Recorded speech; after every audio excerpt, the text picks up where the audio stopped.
बिस्मिल्लाहिर्रहमानिर्रहीम, अस्सलाम वालेकुम। कैपिटल टॉक में खुशामदीद। ईद करीब आ गई है तो पाकिस्तान के बड़े शहरों में चोरी और डकैती की वारदातें बढ़ गई हैं। और ये जो पूरा रमज़ान का महीना था, इस रमज़ान के महीने में हुकूमत ने महंगाई पर काबू पाने के लिए बहुत से दावे किए, बहुत से ऐलानात किए, लेकिन ऐसा लगता है कि हुकूमत के ऐलानात के बावजूद जो महंगाई है वो कंट्रोल नहीं हो सकी। और ये जो ईद के करीब जराइम में इजाफ़ा है, इसका ताल्लुक़ जो है वो यकीनन महंगाई के साथ भी बनता है।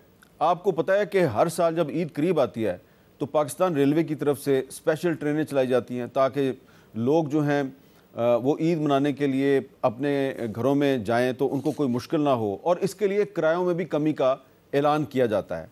तो अब जब कि ईद करीब आ गई है तो बहुत से लोग ये जानना चाहते हैं कि पाकिस्तान रेलवे इस ईद पर क्या कोई स्पेशल ट्रेन चला रही है, कोई कंसेशन दे रही है, नहीं दे रही, और रेलवे की तरफ से आइंदा कोई मंसूबे जो हैं उनका ऐलान किया जाएगा या नहीं किया जाएगा। तो आज हमारे साथ मौजूद हैं वफाकी वज़ीर रेलवे जनाब हनीफ अब्बासी साहब।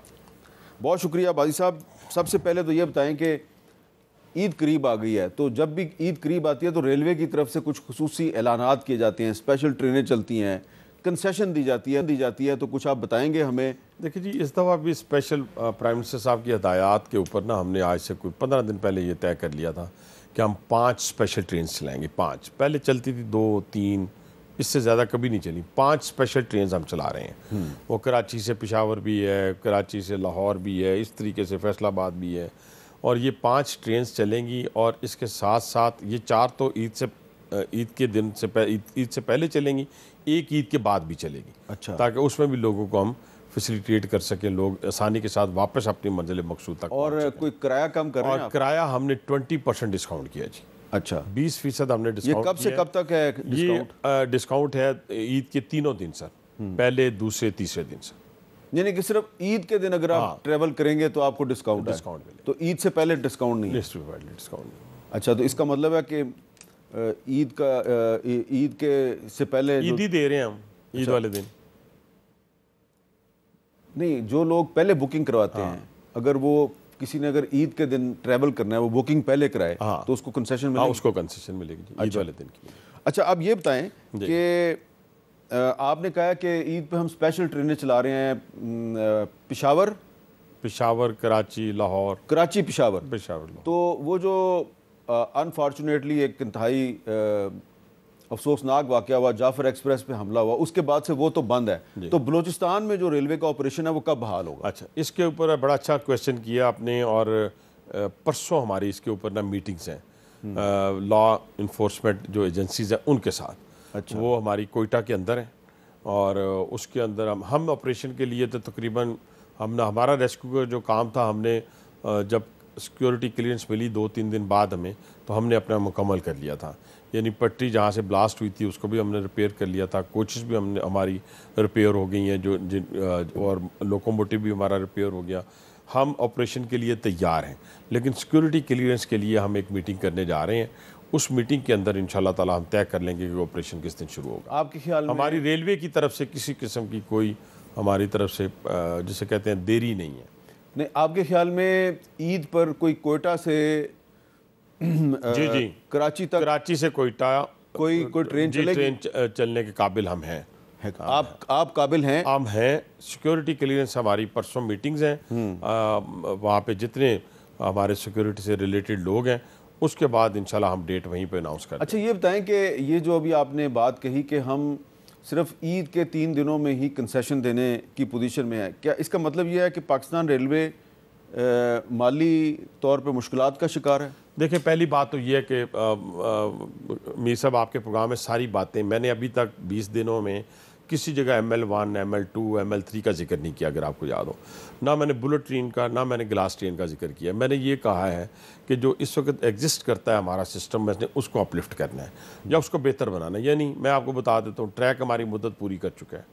हमारे पास जो कोचेज़ हैं वो 35 ईयर्स की, जो जर्मनी की कोचेज़ थी वो हमारी वो भी मुद्दत पूरी कर चुके हैं, उनको रिहेबिलिटेट कर रहे हैं। वो 1970 और 90 के दरमियान बनी है। लेकिन इसके साथ साथ हमें चाइनीज़ से भी कोचेज़ आई हैं। अब जो 243 कोचेज़ हमारी जो चाइनीज़ से हमने 46 तो हमने इंपोर्ट की हैं, बाकी ट्रांसफ़र ऑफ टेक्नोलॉजी के तहत अभी मैं कैरेज फैक्ट्री में था, वहाँ बन रही हैं। तो ये 160 और 180 की स्पीड वाली हैं, ये जो नई कोचेज़ हैं। तो इस वक्त कोचेज़ की पोजीशन, ट्रैक की पोजीशन, सिग्नल हमारा पोसीदा निज़ाम, और तीसरी सबसे अहम बात जो अभी आपने क्वेश्चन किया था सेफ्टी के हवाले से, सेफ्टी के हवाले से आप अंदाज़ा लगाएं कि हमारे पास कोई स्कैनर नहीं है इस वक्त। और स्कैनर तो दुनिया के अंदर एक ऐसा इक्विपमेंट है कि आप अपनी घड़ी भी वहाँ से गुजारते हैं, अपनी बेल्ट भी वहाँ से गुजारते हैं। तो इन सारे कामों के ऊपर एक पैकेज हमने तैयार कर लिया रेलवे पुलिस की अपग्रेडिंग के लिए। जो हमारे पास इस वक्त आईजी साहब आए हैं, वो अच्छी रिप्यूट के मालिक हैं, आप भी जानते हैं। सीटीडी पंजाब उन्होंने तैयार किया, राय ताहिर साहब, और इसी तरह नेक्टा को भी उन्होंने खड़ा किया। तो मैंने कहा कि हम कोई इन्फ्लुएंस नहीं करेंगे, कोई पॉलिटिकल इन्फ्लुएंस नहीं होगा, आप रेलवे पुलिस को भी उसी तरह सीटीडी की तरह और नेक्टा की तरह खड़ा करके दे दें। अच्छा, तो उसके ऊपर हम इंशाल्लाह काम आपके पास तकरीबन 461 लोकोमोटिव है, उनमें से ऑपरेशनल कितने और नॉन ऑपरेशनल कितने? आप 445 या 461 जो भी आपने कहा, लेकिन मेरी जो इन्फॉर्मेशन 445 में से 320 जो है ऑपरेशनल है और 320 जो है हमारे लिए एन ऑफ है इस वक्त के काम के लिए। लेकिन जो हम ध्यान दे रहे हैं ना, 2-3 चीज़ों की तरफ आप ज़रा देखिएगा। जो हमारी पैसेंजर ट्रेन है वो 2023 में उसने 39 अरब का रेवेन्यू कमाया सर। 2024 में वो बन गया 47 सर। अब जो मेरा टारगेट है 30 जून तक 55 बिलियन का है। लेकिन पूरी दुनिया में जो ट्रेन जो रेलवे की इनकम होती है, जो रेवेन्यू कमाया जाता है और फिर सब्सिडाइज किया जाता है पैसेंजर ट्रेन के ऊपर, वो किया जाता है कार्गो ट्रेन से। हमारा कार्गो टोटल हमारी जो फ्रेट है उसका 4% उठाता है जी। तो उसको हम उसको भी अपलिफ्ट कर रहे हैं। जैसे हमारी ऑनलाइन बुकिंग है इसके ऊपर, पैसेंजर ट्रेन के ऊपर, उसको ऑनलाइन भी कर रहे हैं, उसको भी प्राइवेटाइज कर रहे हैं। लेकिन क्योंकि अच्छा। ये क्यों वो सिर्फ ट्रेन की हद तक, जैसे पैसेंजर ट्रेन हमने की है, सिर्फ कार्गो ट्रेन को भी हम प्राइवेटाइज कर रहे हैं। अभी तो पसंद नापसंद की बुनियाद। अच्छा, प्राइवेटाइजेशन से नहीं, वो प्राइवेटाइजेशन नहीं है कि हम, अच्छा ये बताएं ना। ये मैं आपको बता दूं, ये हमारा स्ट्रेटेजिक एसेट है। इसके ऊपर मैं तो अपनी पॉलिसी अभी आपको बता देता हूँ, और उसके ऊपर कोई कंप्रोमाइज़ नहीं है। ये आपको पता है कि इसको पीआईए की तरह प्राइवेटाइज नहीं, उस तरह नहीं किया जाएगा। जिस तरह हमने अपनी ट्रेन्स को किया है अपना प्राइवेटाइज और उससे हम इनकम कमा रहे हैं, इसी तरीके से हम कार्गो के ऊपर भी उन्हीं कार्गो ट्रेन्स को भी प्राइवेटाइज करके अपना वहाँ से इनकम कमाएंगे। और फिर दूसरा हम एक और ऑफर देने जा रहे हैं। जैसे एयरपोर्ट्स हैं, एयरपोर्ट्स पे अब सिर्फ पीआईए लैंड तो नहीं करता ना, डिफरेंट एयरलाइंस अपना जो है वो करती हैं। तो हम कहेंगे आए हमारा ट्रैक इस्तेमाल करें, हमें उसका रेवेन्यू आएगा और लोगों को ऑफर देंगे। प्राइवेट रेलवे कंपनियों को इनकरेज करेंगे? जी, इनकरेज करेंगे। दूसरा सबसे बड़ा इशू है हमारी लैंड का। और जितने हमारे डीएस हैं, उन 8 डीएस हैं, उन सबको हमने एक टास्क दे दिया कि जो इंक्रोच हुई जगह है, जैसे अभी देखें ना, मरियम नवाज साहिबा ने जो इस पंजाब के अंदर जो इंक्रोचमेंट के ऊपर जो पॉलिसी अपनाई है वो बड़ी कामयाब रही है। तो किसी इन्फ्लुएंस के बगैर अमीर गरीब जो भी शख्स था वो उसने अगर सरकारी जगह उसके पास थी वापस ली है। रेलवे पे भी हमने ये प्लान तैयार कर लिया कि कोई इंक्रोच जगह जो है वो हम वापस लेंगे लेकिन इसके साथ साथ रिडेम्को ये है हमारी रेलवे एस्टेट डेवलपमेंट कंपनी, इसके तहत 14 अभी 10 दिन के अंदर अंदर हमने 14 प्राइम लैंड्स जो कराची, लाहौर, फैसलाबाद और सक्खर में है, और इस्लामाबाद वाली और रावलपिंडी की कहा है सर। इस्लामाबाद में भी है? इस्लामाबाद में भी है सर, लेकिन वो दी नहीं हमने अभी, लेकिन यहाँ से हमने 16 के करीब। नहीं, इस्लामाबाद में भी कुछ लैंड जो है वो आपकी लैंड किसी और के पास है। वो लैंड भी आप मुझे बताएंगे तो वो भी वापस ले लेंगे अगर ले सके तो। लेकिन ये 16 हमने लैंड्स निकाल के दे दिए हैं इसको रिडेम्को को। ये अब इसकी वैल्यूएशन लगाएंगे। वैल्यूएशन का ये आप जेहन में रखें कि रेलवे की प्रॉपर्टी हम बेच नहीं सकते। हाँ, ठीक है। ये जॉइंट वेंचर के ऊपर हम करेंगे और इंशाल्लाह ताला हमें कोशिश हमारी ये है कि जैसे हम पोर्शन वाइज किसी को लेके आएँ और हम अपने ट्रैक को ना पोर्शन वाइज अपग्रेड करते हैं। अच्छा, अब ये जो हम सेफ्टी वाला इशू जो है इसकी बात कर रहे थे, तो सेफ्टी जो है वो सिर्फ जो रेलवे ट्रैक पहाड़ों बियाबानों से गुजरता है उसकी सेफ्टी का मसला नहीं है। जब तक के बड़े शहर जो हैं वहाँ पे अमन मान की सूरत हाल जो है वो ठीक नहीं होगी। अब जैसा कि आपका शहर रावलपिंडी है, आप वहाँ से बार बार मुंतखब होते हैं, तो रावलपिंडी में सूरत हाल ये है कि रमज़ान करीब आया तो वहाँ पे चोरी डकैती और मोबाइल छीनने की वारदातें बढ़ गई हैं। सिर्फ मैं आपको एक दिन बताता हूँ, ये जो परसों का दिन था, आज का ये अखबार है, ये आज के अखबार की खबर है। ठीक कह रहे हैं आप, आपकी बात तो खबर रावलपिंडी में सिर्फ एक दिन, ये जो हफ्ता गुजरा है यानी कि परसों के दिन 100 वारदातें हुई हैं जराइम की। 17 शहरियों की मोटरसाइकिलें छीनी गई हैं, 36 के मोबाइल फ़ोन छीने गए हैं और इसके अलावा सेटेलाइट टाउन में 2 भाई जो हैं उनके साथ डकैती हुई है और उनको गोली मार के ज़ख्मी भी किया गया है। तो ये रावलपिंडी शहर जो है, जो कि बड़ा इम्पोर्टेंट है, यहाँ सिर्फ रावलपिंडी का मैंने एक मिसाल दी है, सूरत हाल बाकी शहरों में भी ख़राब है। तो ये जब बड़े शहरों में सूरत हाल ठीक नहीं होगी तो रेलवे का ट्रैक कैसे सिक्योर होगा? हाँ, ठीक आप बात करें। और फिर सिर्फ ट्रैक ही नहीं सिक्योर होगा, और पहाड़ों में नहीं बल्कि हम अपने जो स्टेशंस हैं उनको भी अपलिफ्ट करने जा रहे हैं ताकि वहाँ से गुजरते हुए कोई आदमी आसानी के साथ ना पहुँच सके उस जगह के ऊपर। हाँ, लेकिन इसके साथ साथ ये जो बात आपने रावलपिंडी की है, बिल्कुल ये सदाकत है इसमें, बिल्कुल 100% आपकी फैक्ट्स एंड फिगर जो आपने दिए हैं ये भी ठीक है जी। और इसके ऊपर बहुत सारी हमें कंप्लेंट्स आई, हमारे लोग आए हमारे पास आके उन्होंने बताया है। इसके ऊपर मैंने चीफ जो पुलिस अफसर है हमारे, उससे भी बात मैंने की है, अभी RPO साहब से भी बात करूँगा आपके प्रोग्राम के बाद।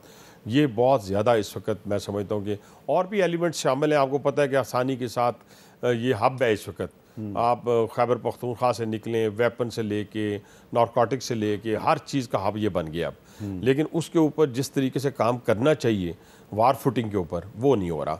अच्छा, एक और मसला ये है हनीफ भाई साहब कि ये रमज़ान के महीने में जो महंगाई है इसको कंट्रोल करने के लिए पैकेजेस का भी ऐलान हुआ, बड़े दावे भी किए गए, लेकिन आप बताएंगे? देखें, मैं एक छोटी सी रिक्वेस्ट करूं सर, बहुत सारे ऐसे इश्यूज़ हैं जिसमें पंजाब हुकूमत ने जो 50 अरब रुपया तकसीम किया है, पहले आप ही के मीडिया के ज़रिए तनकीद का निशाना भी बनते थे, और हकीकतन वो डिस्ट्रीब्यूशन अपनी तरफ से, मैं ये नहीं कहता कि ठीक नहीं की जा सकती, ठीक नहीं की जाती थी, ठीक की जाती थी, लेकिन वो गलत हाथों में चली जाती थी। अभी आटे का थैला दे रहे हैं, लोगों की इज़्ज़त नफ्स को मजरू कर रहे हैं।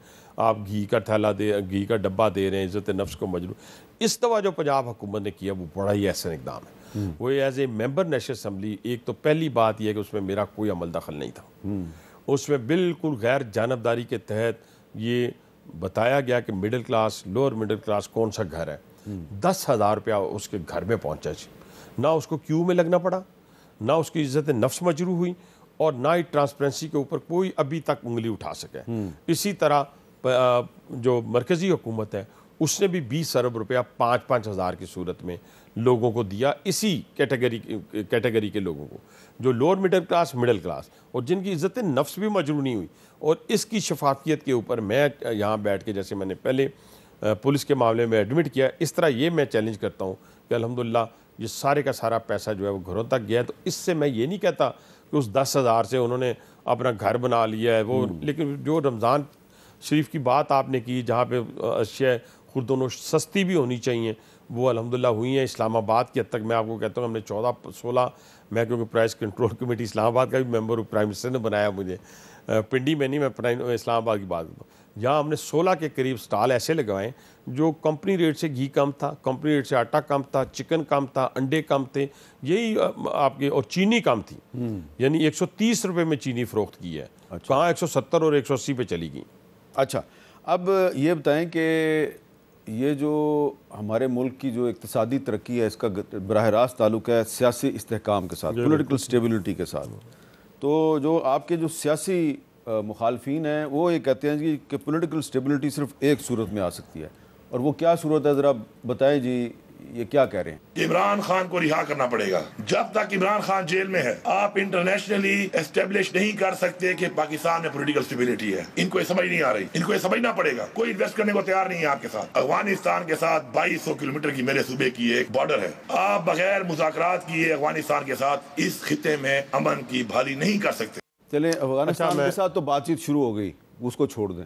नहीं, मैं बात तो कर ले, ये दूसरी बात करें, ये बात दूसरी मैं दोनों ही कर लूँगा। मैं बड़े अच्छे पैराए में करूँगा, आपसे सीख लिया हमने बहुत। ठीक है। पहली बात तो ये है कि बंदा डरा हुआ है। ये डरा हुआ है, ये डरा हुआ है। पहली बात ये 200% डरा हुआ है। अफगानिस्तान के साथ बातचीत शुरू होगी और मैं समझता हूँ मुल्कों के साथ बातचीत होनी चाहिए, ये कोई दूसरी बात नहीं है। तीसरी बात ये है कि जिस बंदे की रिहाई की बात कर रहा है उसी ने तो ये गन डाला है। उसी की तो वीडियोस मौजूद हैं जो 40,000 45,000 दहशतगर्द पाकिस्तान में लाकर, मैं जितना भी एक अल्लाह ताला की ज़ात है जो आपको महफूज रख सकती है और दुनिया का कोई बंदा आपको महफूज नहीं रख सकता, लेकिन इस पाकिस्तान की खातर मुझे और आपको सच बोलना पड़ेगा। सबको सच बोलना पड़ेगा, मुझे और आपको क्या, सबको सच बोलना पड़ेगा। और सच ये है भाईजान कि ये जो 45,000 दहशतगर्द 45,000 यहाँ पे लाया गए थे, आज ये उसी का खमियाजा हम भुगत रहे तो हैं। ये आधा सच नहीं है, क्योंकि अगर जनरल बाजवा और जनरल फैज़ चाहते तो ये ना आते, यस, तो फिर वो भी तो रिस्पॉन्सिबल है ना। एक का कोर्ट मार्शल हुआ है, अब दूसरे का कौन? कोर्ट मार्शल वो किसी और केस में हुआ। लेकिन मुझे लगता है कि ये भी जब बात बाहर निकलेगी तो ये भी शामिल होगी। बात बाहर क्या निकलेगी? जब इमरान खान प्राइम मिनिस्टर था हम तो उस वक्त से रोला डाल रहे हैं। मैं तो फैसला करने वालों में नहीं हूँ ना। कोर्ट मार्शल हो रहा है ना, उसमें ये भी शामिल हो जाएंगी चीज़ें। अच्छा। अभी वक्त के साथ साथ। ठीक है। और दूसरी बात सर, मेरी बात सुन लें, मैं रिक्वेस्ट ये छोटी सी करूँगा आपको कि देखें, अगर तो हमने इस तरीके के साथ कि जो मुल्क दुश्मन जिन्होंने फैसले कर लिए हैं, मैं माजरत के साथ, जिन्होंने पख्तूनिस्तान बनाने का फैसला कर लिया है, जिन्होंने आज़ाद बलूचिस्तान बनाने का फैसला कर लिया, अगर तो उनके लिए हम ह्यूमन राइट्स की बात करेंगे या उनके लिए बातचीत की बात कर लेंगे, तो मेरा नहीं उनके ख्याल, लिए तो किसी ने नहीं कहा, और ना ही वो जो BLA वाले हैं वो बातचीत करना चाहते हैं, ना करना चाहते हैं। ठीक है, ये तो राइट, बातचीत की बात हो रही है जो वो पॉलिटिकल पार्टीज जो मेन स्ट्रीम पॉलिटिक्स में हिस्सा लेते हैं। मैं मेन स्ट्रीम की बात कर रहा हूँ ना। अब मेन स्ट्रीम ये कहे कि हमने उस नेशनल सिक्योरिटी के इजलास में इसलिए शिरकत नहीं करनी कि हमें, क्योंकि पहले हमारे बानी से मुलाकात करवाई जाए। हाँ। आप देखें ना, जब मुल्की सालमियत की बात होती है तो फिर तो आपको इकट्ठा बैठना पड़ता है ना। ठीक है। उसके ऊपर मियां साहब, उसके ऊपर भी मैं सियासत करूंगा, उसके ऊपर मुझे लगी हो, मुझे दुख पहुंचा हो, मुझे तकलीफ पहुंची हो, मैं सब कुछ पीछे छोड़ के, पहले घर को आग लगी है उसको तो बुझाना है ना। बिल्कुल ठीक तो है। उसको बुझाने के लिए तो आप इकट्ठे नहीं हुए, तो आपने तकवीयत किसको दी? आपने ना आकर तकवीयत दहशतगर्दी को दी, आपने ना आकर तकवीयत ताकत दी दहशतगर्दों को, उनके मौक़िफ़ को मजबूत किया कि उनका मौक़िफ़ ठीक है, आपका मौक़िफ़ गलत है, रियासत का मौक़िफ़ गलत है। नहीं, इस तरह नहीं है। अब देखें ना, अब आप जो मर्ज़ी करते जाएं, जिस तरह मर्ज़ी कहते जाएंगे जी फ़लाँ खातून जो है वो बड़ी दलेर है, जी फ़लाँ, उसने आज़ादी का झंडा मारंग बलोच ने उठा लिया है। ये पशीन पख्तून की बात अगर पकड़ेंगे तो उसने पख्तूनिस्तान का झंडा उठा लिया है। जब ये झंडे उठ गए हैं तो आपकी मुल्की सालमियत को चैलेंज हो गया है। जब आपकी मुल्की सालमियत को चैलेंज हो गया है तो आप कहें जी नहीं जी, इनके साथ तो मीठी मीठी बातें करनी है, क्योंकि ये दहशतगर्दों की लाशें लेने के लिए आए मैं थे। एक दफ़ा फिर आपको याद दिला रहा हूँ कि उनके साथ बातचीत की कोई किसी ने कहा ही नहीं है आपको। बस ठीक है ना। नहीं, मैं ये नहीं आपको कह रहा कि आप मुझे कह रहे हैं या कोई कह रहा है। मैं कहता हूँ ऐसे अनासर के साथ तो रियासत को किसी सूरत बातचीत नहीं करनी चाहिए। लेकिन जो बातचीत करने के लिए जिनको बुलाया कि अपना इनपुट आके दें। चले, आप वो कहते हैं कि हम ईद के बाद ऑल पार्टीज कॉन्फ्रेंस करेंगे, तो आप जाएंगे उसमें? किसमें?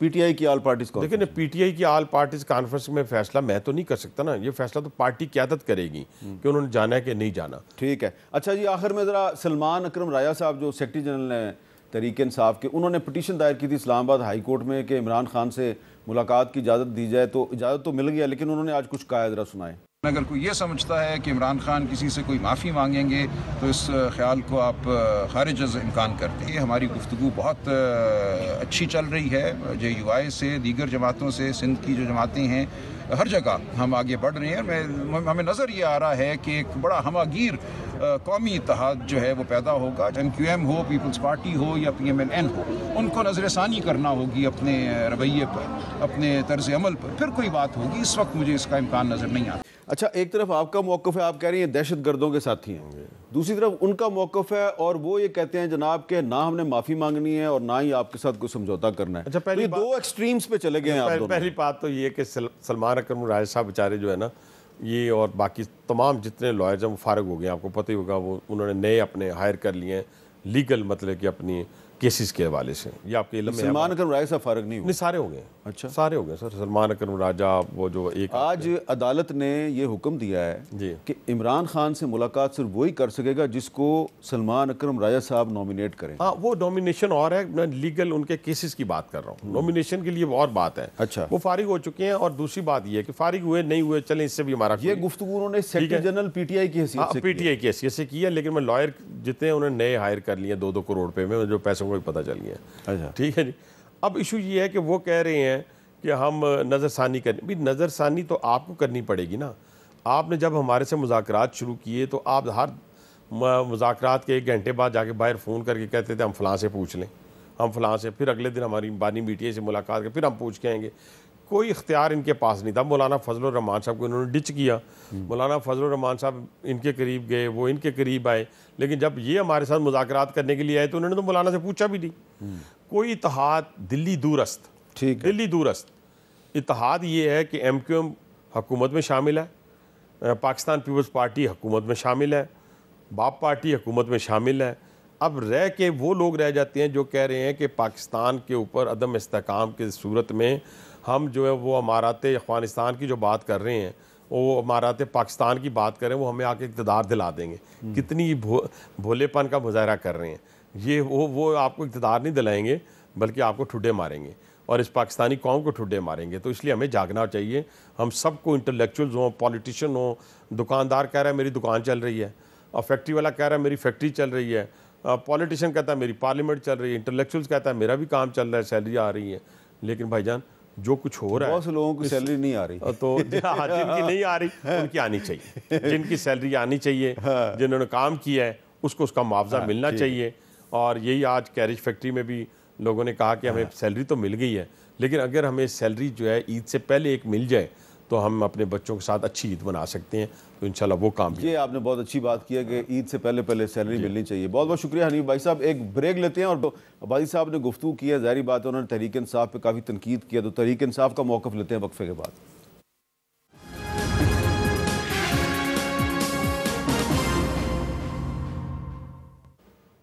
कैपिटल टॉक में दोबारा खुशामदेद।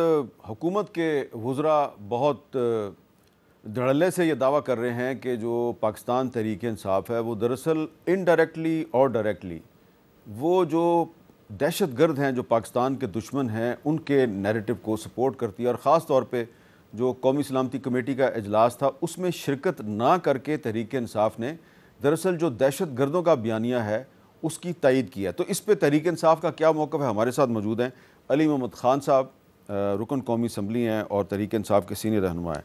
अली मोहम्मद ख़ान साहब, ये जो हुकूमत की तरफ से कहा जा रहा है कि तहरीक इंसाफ दहशतगर्दों के साथ खड़ी हो गई है, इस पर आप क्या जवाब देंगे? बहुत शुक्रिया अमीर साहब। बिस्मिल्लाहिर्रहमानिर्रहीम। अल्लाहुम्मा सल्लि अला मुहम्मदिन व अला आलि मोहम्मद। पाकिस्तान हमारा मुल्क है, पाकिस्तान हमारी माँ है, और बेटा चाहे जितना भी बुरा हो जाए अपनी माँ का बुरा कभी नहीं कर सकता। ये लोग तो गैर संजीदा लोग हैं। मैं आज कैपिटल टॉक पे हामिद मीर के सामने इस बात का इकरार करता हूँ कि सियासी इख्तिलाफ रखेंगे, लेकिन मैं इतना सियासी तौर पे नापुख्ता या नौज़ायदा या एक गैर तसल्ली बख्श सोच वाला इंसान नहीं हूँ कि मैं मुस्लिम लीग नून या पीपल्स पार्टी को सिर्फ सियासी इख्तिलाफ की बुनियाद पर यह कहूँ कि आप दहशत गर्दों के मुखालिफ उनके साथी हैं या पाकिस्तान के ख़िलाफ़ है। नहीं, हमारा आपका सियासी इख्तिलाफ है, हमारा आपका लीडर डिफरेंट है, हमारी आपकी पार्टी डिफरेंट है, हमारी आपकी सोच डिफरेंट है। हम पाकिस्तान को एक और तरीके से चलाना चाहते हैं, आपका एक और तरीका है। हाँ, कभी किसी ज़माने में कौम आपके साथ हुआ करती थी, आज हमारे साथ है, वो एक अलग चीज़ है। आज हमारे साथ कौम है, हम अगर वोट फॉर्म 45 का हो तो हम हुकूमत में होंगे, कल को शायद हमारी परफॉर्मेंस खुदा न खासा अच्छी ना हो, बाहर होंगे। एक दूसरे को दहशतगर्द कह के, एक दूसरे को मुल्क दुश्मन कह के आप पता है किसका फ़ायदा करते हैं? आप उस दहशतगर्द का फ़ायदा करते हैं, क्योंकि आपको बतौर हुक्मरान, बतौर हुकूमत काम क्या है, सबको इकट्ठा करें। और इस वक्त मुल्क में इमरान खान से बड़ा लीडर कोई नहीं है, चाहे किसी को अच्छा लगे या बुरा लगे। और वो आदमी क्या कहता है? वो आदमी ये कहता है कि आप इन लोगों से बात करें। जो दहशतगर्द है, जो हम पे गोली चला रहा है, जो एक गोली चला रहा है, जो हमारा फौजी मार रहा है, जो हमारा आलिम मार रहा है, जो हमारा पाकिस्तानी मार रहा है, अब उस पर दो चलाएं। लेकिन जो बेशुमार लोग वहाँ पे हैं, जिनके इश्यूज़ हैं, जिनके मसले हैं, जो सियासी लोग हैं, जो सिविल सोसाइटी के लोग हैं, जो कहते हैं हमारी रोड नहीं है, हमारी गैस नहीं है, हमारे राइट्स नहीं है, हमारे लोग गायब हैं, हमें नौकरी चाहिए, हमें जॉब चाहिए, हमारे अस्पताल नहीं, उनसे बात करो यार। जो BLA हो गया, जो मुल्क दुश्मन है, उसको मैं ये कहता हूँ कि आप तो पता नहीं ज़बानी कलामी बात करेंगे, कभी मौका आया फिर देख लेना अली मोहम्मद और इमरान खान किस तरफ खड़े हैं। अच्छा, अब ये बताएं कि जो कुछ दिन पहले पार्लियामेंट की कौमी सलामती कमेटी का इजलास हुआ, उसमें आप नहीं गए, आपको दावत दी गई, लेकिन अब आप कहते हैं कि हम ईद के बाद एक ऑल पार्टीज कॉन्फ्रेंस बुलाएंगे।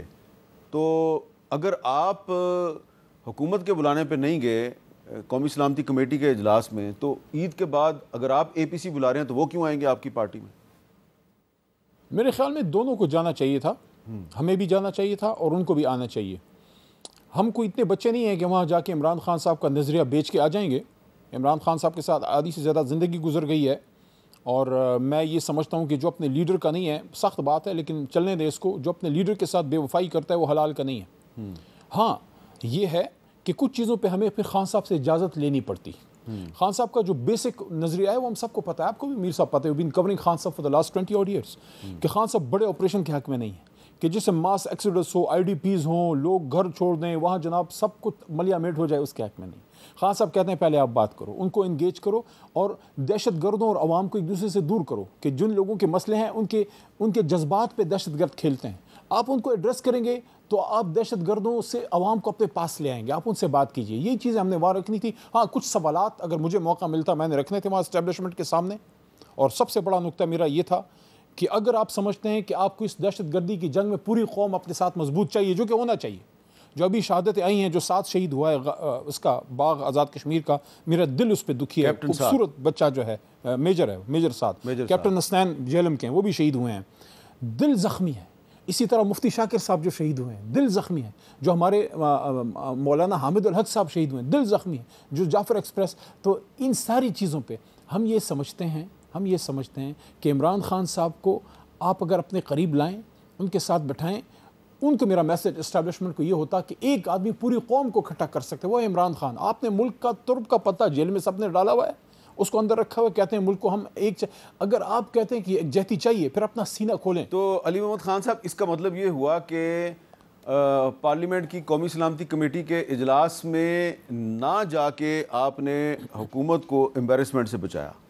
मैं ये तो नहीं कहूँगा, लेकिन मेरे ख्याल में अगर हम उधर जाते तो मैं कम अज़ कम इस पर मुतमईन हूँ कि हम इमरान खान का केस और पाकिस्तान का केस वहाँ मजबूत लड़के आते।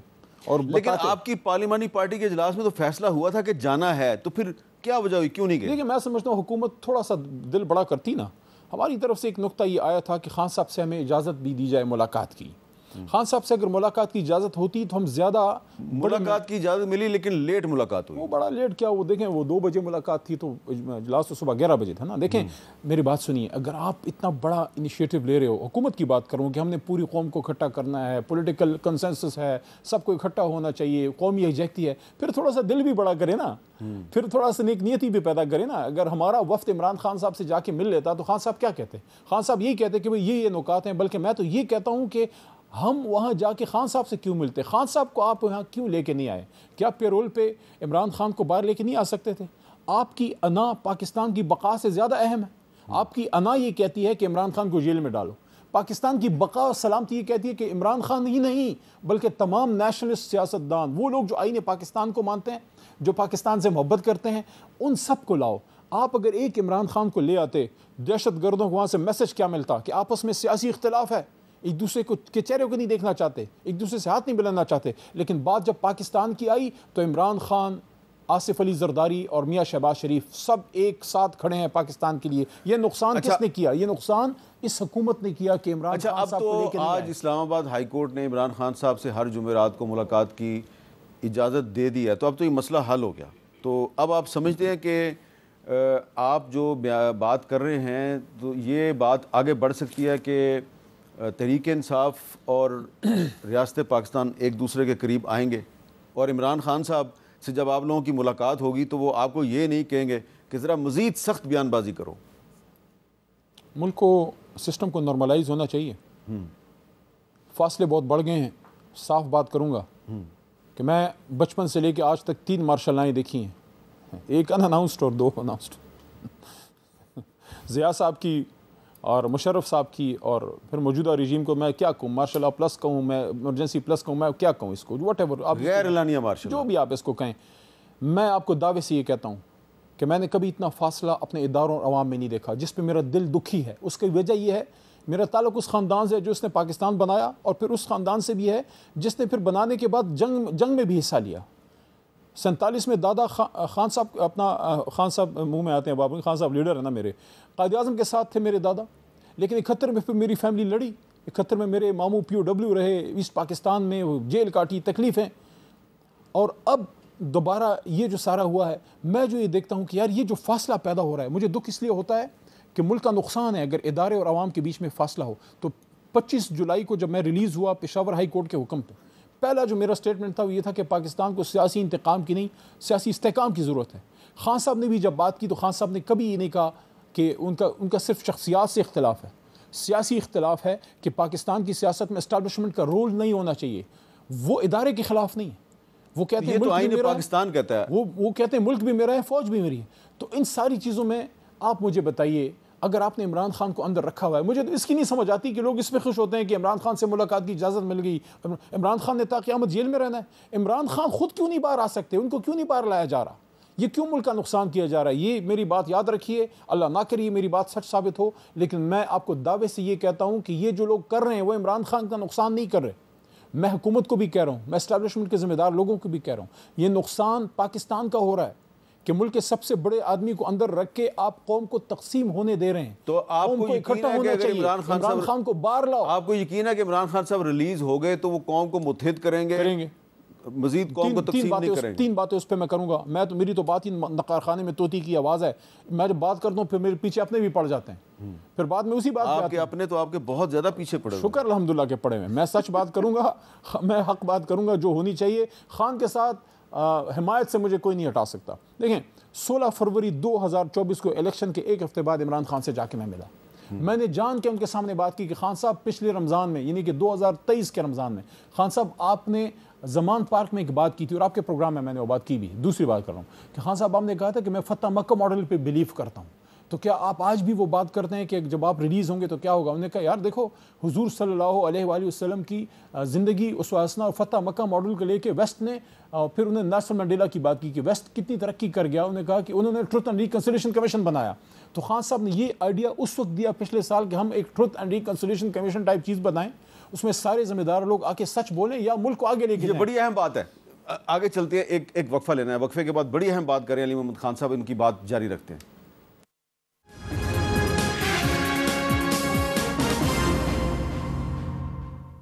ब्रेक से पहले अली मोहम्मद खान साहब फतह मक्का मॉडल की बात कर रहे थे। फतह मक्का मॉडल, जी खान साहब से मैंने जान की ये बात की। देखिए, मैं उन लोगों में से नहीं हूँ जो आग लगा के खुश होता है। मैं ये समझता हूँ कि मेरा बतौर एक संजीदा सियासी कारकुन के काम ये था इलेक्शन जीतने के बाद। फतह मक्का मॉडल का मतलब ये है कि मुखालफीन जो हैं उनको माफ कर दिया। मैं अपने लीडर को बाहर लेके आऊँ। मेरा मकसद ये था कि मैं अपने लीडर को बाहर लेके आऊँ इज्जत के साथ, और वो फिर कौम को वहीं से सफ़र शुरू करे जहाँ से टूटा था। तो इस वजह से मैंने उनको ये बात की कि हुजूर सल्लल्लाहु अलैहि वसल्लम से बड़ा आदमी तो दुनिया में कोई नहीं ना। उनसे हमारी अनाक की खुदा न खास्ता उनसे बड़ी है, अल्लाह माफ़ करे। तो जब मैंने उनको ये बात की तो उन्होंने मेरी बात को पिक करके आगे ले गए। उन्होंने कहा देखो, नेल्सन मंडेला साहब उन्हीं की चीज़ों पे लेके उन्होंने अमल किया, हमारे दीन को लेके उन्होंने ट्रुथ एंड रिकंसिलिएशन कमीशन बनाया, अपार्थाइड जो काले गोरे का वो मसला था वहाँ पे उसको ख़त्म किया, मुल्क को आगे ले गए। तो अभी ये मेरी जो बात थी, जब मैंने बाहर आके ये बात की, मुझे याद है इलेक्शन कमीशन के बाहर मैं था, चकजई साहब थे, मैंने ये बात की, मेरे पीछे सब पागल कुत्तों की तरह पड़ गए। ये मुफाहमत की बात करता है, अली मोहम्मद मुफाहमत की बात करता है, मुफाहमत की बात करता है, लेकिन उससे पहले ट्रुथ की भी बात करता है। सच बोलोगे तो मुफाहमत होगी ना, ऐसे तो नहीं होगी मुफाहमत। और मैं तो नहीं करता, वो हमारा लीडर करता है, इमरान खान साहब करते हैं। वो बात आज सच साबित हुई साल बाद, जब 22-23 दिसंबर को हमारी ये लोग बैठे हुकूमत के साथ और हमारी कमेटी मुज़ाकराती अंदर गई खान से मिलने। खान साहब ने बार साहबजादा हामिद रज़ा के मुँह जो पैगाम भिजवाया वही बात थी जो साल पहले अली मोहम्मद को की थी। क्या कहा कि इमरान खान बाहर निकल के ज़ाती इंतकाम नहीं लेगा। तो that is the way forward कि आप आएँ, बैठें, मुल्क के लिए कोई मनसूबा बनाएं, ज़ाती इंतकाम की साइड पर करें। हाँ, जिसने जुल्म किया है, जिसने किसी का नुकसान किया है, जिसने कौमी ख़जाने को नुकसान पहुँचाया, किसी को मारा है, कत्ल मुकातला किया है, वो अदालत जाने, वो शख्स जाने, लेकिन ज़ाती हम इंतकाम की तरफ ना जाएं, मुल्क को आगे लेके जाएं। और उस मुल्क का ये हक है कि इसको इस वक्त फ़ी ज़माना वो आदमी लीड करे जिसके पीछे कौम है। एक ज़माने में भुट्टो के पीछे कौम थी, अब इमरान खान के पीछे कौम है। अच्छा, अब ये बताएं कि आपने बार बार कहा कि जब आपने ये फतह मक्का मॉडल की बात की 1 साल पहले, तो आपके लोग पीछे पड़ गए, आपके अपने लोग पीछे पड़े थे। ये जो पराए भी थे लेकिन तहरीक इंसाफ के जो अंदर एक दूसरे की बहुत ज़्यादा लेग पुलिंग और मुखालफत होती है, इसकी वजह क्या है? क्या ये पार्टी की खमीर में है या ये बड़ी पार्टी है इसलिए ये है?